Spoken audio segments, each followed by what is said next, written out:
참소망의 새 아침이 밝았습니다. 2024년 4월 4일 목요일 새벽기도회를 시작하도록 하겠습니다. 다 같이 찬송가 96장을 찬양하시겠습니다.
오늘 하나님께서 저희들에게 주신 말씀은 신명기 21장 1절에서 23절 말씀입니다. 신명기 21장 1절에서 23절 말씀을 읽겠습니다. 내 하나님 여호와께서 내게 주어 차지하게 하신 땅에서 피살된 시체가 들에 엎드려진 것을 발견하고 그 쳐 죽인 자가 누구인지 알지 못하거든 너희의 장로들과 재판장들은 나가서 그 피살된 곳에 사방에 있는 성읍의 원근을 잴 것이요 그 피살된 곳에서 제일 가까운 성읍의 장로들이 그 성읍에서 아직 부리지 아니하고 멍에를 매지 아니한 암송아지를 취하여 그 성읍의 장로들이 물이 항상 흐르고 갈지도 않고 씨를 뿌린 일도 없는 골짜기로 그 송아지를 끌고 가서 그 골짜기에서 그 송아지의 목을 꺾을 것이요 레위 자손 제사장들도 그리로 갈지니 그들은 내 하나님 여호와께서 택하사 자기를 섬기게 하시며 또 여호와의 이름으로 축복하게 하신 자라 모든 소송과 모든 투쟁이 그들의 말대로 판결될 것입니다. 그 피살된 곳에서 제일 가까운 성읍의 모든 장로들은 그 골짜기에서 목을 꺾은 암송아지 위에 손을 씻으며 말하기를 우리의 손이 이 피를 흘리지 아니하였고 우리의 눈이 이것을 보지도 못하였나이다. 여호와여 주께서 속량하신 주의 백성 이스라엘을 사하시고 무죄한 피를 주의 백성 이스라엘 중에 머물러 주지 마옵소서 하면 그 피 흘린 죄가 사함을 받으리니 너는 이와 같이 여호와께서 보시기에 정직한 일을 행하여 무죄한 죄에 피 흘린 죄를 너희 중에서 제할지니라.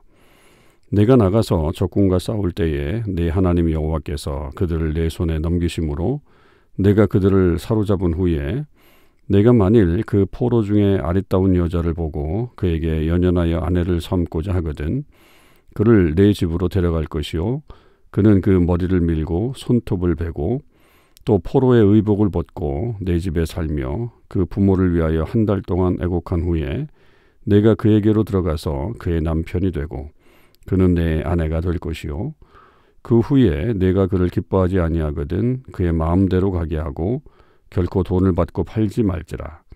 내가 그를 욕부였은즉 종으로 여기지 말지니라. 어떤 사람이 두 아내를 두었는데 하나는 사랑을 받고 하나는 미움을 받다가 그 사랑을 받는 자와 미움을 받는 자가 둘 다 아들을 낳았다 하자. 그 미움을 받는 자의 아들이 장자이면 자기의 소유를 그의 아들들에게 기업으로 나누는 날에 그 사랑을 받는 자의 아들을 장자로 삼아 참 장자 곧 미움을 받는 자의 아들보다 앞세우지 말고 반드시 그 미움을 받는 자의 아들을 장자로 인정하여 자기의 소유에서 그에게는 두 몫을 줄 것이니 그는 자기의 기력의 시작이라. 장자의 권리가 그에게 있음이니라. 사람에게 완악하고 패역한 아들이 있어 그의 아버지의 말이나 그 어머니의 말을 순종하지 아니하고 부모가 징계하여도 순종하지 아니하거든 그의 부모가 그를 끌고 성문에 이르러 그 성읍 장로들에게 나아가서 그 성읍 장로들에게 말하기를 우리의 이 자식은 완악하고 패역하여 우리 말을 듣지 아니하고 방탕하며 술에 잠긴 자라 하면 그 성읍의 모든 사람들이 그를 돌로 쳐 죽일지니 이같이 내가 너희 중에서 악을 제하라. 그리하면 온 이스라엘이 듣고 두려워하리라. 사람이 만일 죽을 죄를 범함으로 내가 그를 죽여 나무 위에 달거든 그 시체를 나무 위에 밤새도록 두지 말고 그날에 장사하여 내 하나님 여호와께서 내게 기업으로 주시는 땅을 더럽히지 말라. 나무에 달린 자는 하나님께 저주를 받았음이니라. 아멘. 오늘도 이 새벽기도에 동참하는 우리 모든 참소망의 식구들과 또 하나님의 백성들 위에 주님의 크신 은혜와 또 함께하심이 넘치기를 주님의 이름으로 축원합니다. 오늘 신명기 21장의 전체적인 말씀은 여러 가지의 복합적인 내용들이 나와 있습니다. 어떤 일관성을 유지한다기보다는 여러 가지의 사건들 또 여러 가지 일어나는 일들에 대해서 다양하게 하나님의 규정을 하나님께서 주시는 말씀이 있음을 우리는 알게 되죠. 먼저 이제 우리가 보는 것은 사람이 죽었는데 그 죽인 사람을 알지 못하는 그런 시체가 있을 때에 그것을 어떻게 처리하느냐라고 하는 거죠. 그러니까 결국 이 죽음이라고 하는 것이 늘 부정이기 때문에 이것을 해결해야 되는 것이 이 공동체에게 있어서는 굉장히 중요한 거였죠. 뭐 오늘날에도 이 살인사건 같은 거는 굉장히 중요하잖아요. 사람의 생명에 관련된 일이기 때문에 그래서 이제 그거에 대한 수사는 매우 엄격한 것을 우리가 볼 수 있습니다. 여기서도 이제 그 방법은 만약에 그런 누가 죽였는지를 모르는 시신이 있다고 한다면 그 거리를 재서 가장 가까운 성읍에 있는 장로들과 이 제사장들이 가라. 그래서 그 송아지 한 마리를 끌고 가서 그 송아지를 죽이는 행위를 통해서 결국 대속에 그 피 흘린 것의 대속 제물로 삼아라라고 하는 것이죠. 그렇게 해서 결국 이 무지한 피를 흘린 것을 하나님 보실 때 사하는 그런 일을 해라라고 하는 것이죠. 그러니까 피 흘림에 대해서는 이런 어떤 속죄의 제사가 꼭 필요하다라고 하는 것을 이 규정에서 우리가 또 볼 수 있는 그런 내용입니다. 10절에서부터는 그 전쟁에 나가서 적군에게 포로로 잡아오는 여인과 결혼하는 문제에 대해서 다루고 있죠. 그래서 그 여인을 아내로다 삼으려고 한다면 집으로 데려와라. 데려오지만 당장 결혼하는 게 아니라 그 머리를 밀고 손톱을 베고 또 포로의 의복을 벗고 그 집에 살고 그러나 이제 그 부모를 위하여 한 달 동안 애국을 하게 해라. 이렇게 이야기를 하고 있죠. 아마도 뭐 이 처자의 부모님이 전쟁에서 죽었을 확률이 되게 높겠죠. 왜냐하면 뭐 남자들은 거의 죽게 되니까요. 이제 그런 측면에서 이제 이 여인에게 애국하는 기간을 한 달을 줬습니다. 한 달은 굉장히 이례적인 기간인데요. 하여튼 이 긴 기간을 애국한 후에 그 다음에 이제 아내가 되게끔 하고요. 근데 이제 만약 남편이 그를 기뻐하지 아니하거든 뭐 마음대로 가게 할 수 있는데 그때 이제 종처럼 돈을 받고 팔아서는 안 된다라고 하는 사실을 강조하죠. 그래서 이 여인에 대한 어떤 인격적인 그런 대우, 이제 아내로 받아들여라라고 하는 사실을 말하고 있는 그런 내용들입니다. 그러니까 뭐 포로라고 아무렇게나 다룰 수 없다라고 하는 사실을 보여주는 거죠.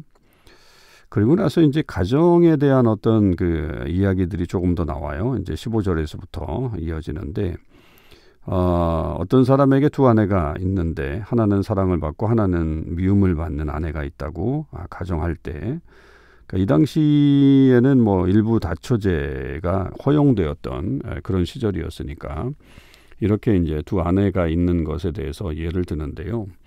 근데 그 미움을 받는 자의 아들이 장자가 되고 그 사랑을 받는 자의 아들이 그 다음에 태어났는데 아무리 사랑을 받는 그런 여인의 아들이라 할지라도 참 장자 그러니까 제일 먼저 태어난 아들에게는 그 아들이 비록 미움을 받는 자에게서 태어났다 할지라도 그 사랑받는 아들보다 2배를 줘라. 이 장자의 몫이 있다는 거죠. 그 장자의 몫을 꼭 주어야 한다. 그것이 장자의 권리가 있기 때문이다. 이건 뭐 하나님께서 장자들에게 주셨던 그 당시의 어떤 복, 그것을 차별하지 말아야 된다. 그러니까 그 마음 내키는 대로 하는 게 아니라 하나님이 정해놓으신 대로, 하나님이 정해주신 대로 그 법칙을 이루어야지 내가 보기에 좋은 그리고 내 생각대로 그렇게 해서는 안 된다. 왜냐하면 질서의 문제가 생기게 되죠. 이런 어떤 마음대로 하게 되면 결국 이 질서가 무너지기 때문에 공동체 자체가 무너질 수 있다라고 하는 것을 말해주고 있습니다. 그리고 이제 18절 이하에서는 어떤 아들이 부모님의 말씀을 안 들을 때 그냥 이게 뭐 한 번, 두 번이 아니고요.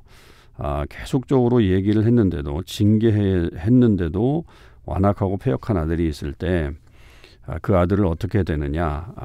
부모가 그를 끌고 성문에 가서 그 성읍 장로들에게 말해서 이 아들이 완악하다, 패역하다, 우리 말을 안 듣는다.